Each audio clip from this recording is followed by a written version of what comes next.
У нас типичная схема утепления потолка по лагам. То бишь у нас есть лаги, есть красным сделана пароизоляция, типичная ошибка, часто встречаемая, и утеплитель. Люди очень много попадаются, хотя мне писали, что ой, откуда это берется и такого не допускается. Очень много мне пишут, что делают люди такую ошибку частую. И также пишут ВКонтакте, пишут под видосами, работаем на объектах, мы сталкиваемся с чужой ошибкой с такой. И приходится переделать. Как же выйти из этого положения, когда создали сами себе вот такую вот головную боль? Особенно когда утепление сделана чистовая тут отделка потолка уже, люди живут и потом понимают, что они допустили вот эту плачевную ошибку. И уже разбирать, уже там отделочные работы сделаны, что-то снизу менять, переделывать. Ой, как неохота и очень дорого. Вкратце сейчас вспомним, в чем же тут глобальная ошибка при таком утеплении. И дальше расскажу, как попытаться малой кровью ее исправить и избежать дальнейших проблем.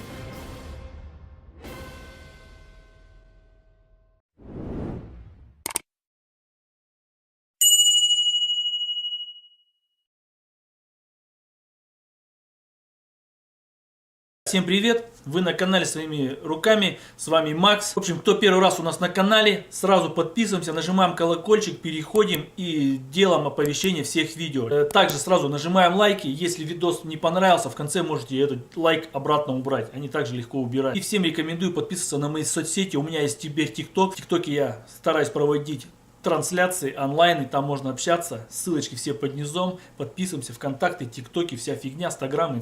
В чем же тут заключается ошибка? Ошибка заключается в том, что люди, насмотревшись, как делается утепление полов по лагам, оно похожее, но совершенно чуть-чуть другое. Там можно обворачивать вот так вот лаги, но только там ветрозащита. Здесь же пароизоляция. Пароизоляция, она не выветривается, она не проводит пары, и в этом состоит весь секрет и вся уловка. Да, у нас получается тепло, теплый воздух, а теплый воздух содержит влагу. В образе назовем это все паром, одним словом. Поднимается вверх, стремится вверх, упираясь в пароизоляцию. Но здесь они обернули лаги.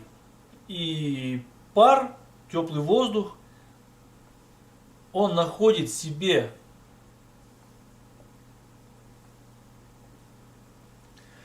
каждую лазейку и каждое отверстие. Пар может проникать в каждое мизерное отверстие. Трещинки, разрывы, все это нужно досконально пароизоляцию при монтаже склеивать, проклеивать. Но так как у нас здесь лаги обернуты, он получается вдоль лаг и пароизоляции. Вроде хоть бы они и плотно, но все равно там остается какой-то зазор.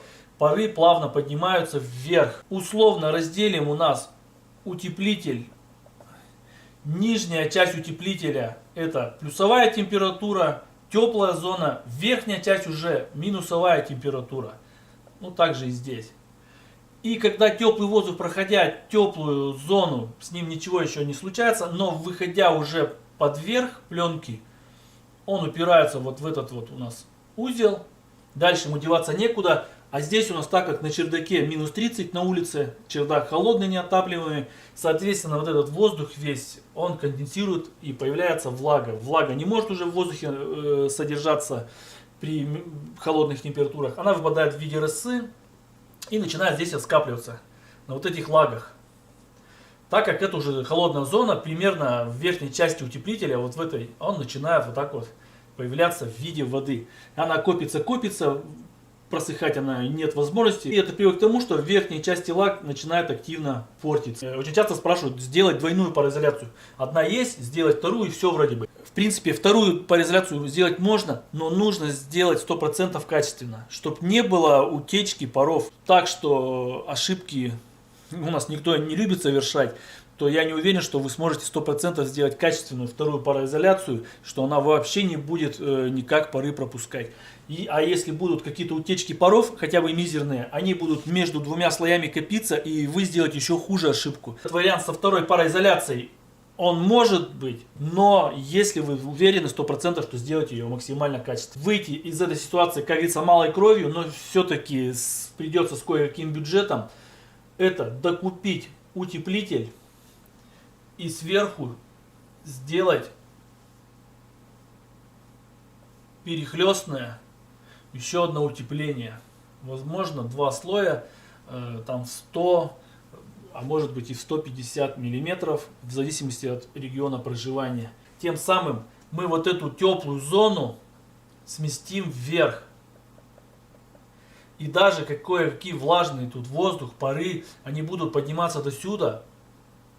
Но здесь у нас будет плюсовая температура. Теплая зона у нас создастся в верхней части лаг. Соответственно, воздух, он не будет конденсировать, из него не будет давить влагу, и он не будет из воздуха выпадать роса. Вот этим вот утеплением мы спасаем верх лаг. Смещаем вот эту нашу зону вверх, выше лаг. Это расходы, но зато не надо будет ничего разбирать внутри помещения. Если у вас особенно сделана отделка, никакое ломать, ничего убирать отделку не надо. Вы просто сверху на чердак накидываете утеплитель, утепляете еще поверх всего и радуйтесь жизни. Ну и бонусом, ребята, еще один вопрос осветим, очень-очень частый. Что нужно сверху? Вы не все рассказали, вы не рассказали, что сверху нужно делать поверх утеплителя. Я уже говорил неоднократно в роликах, видимо, невнимательно все меня слушают.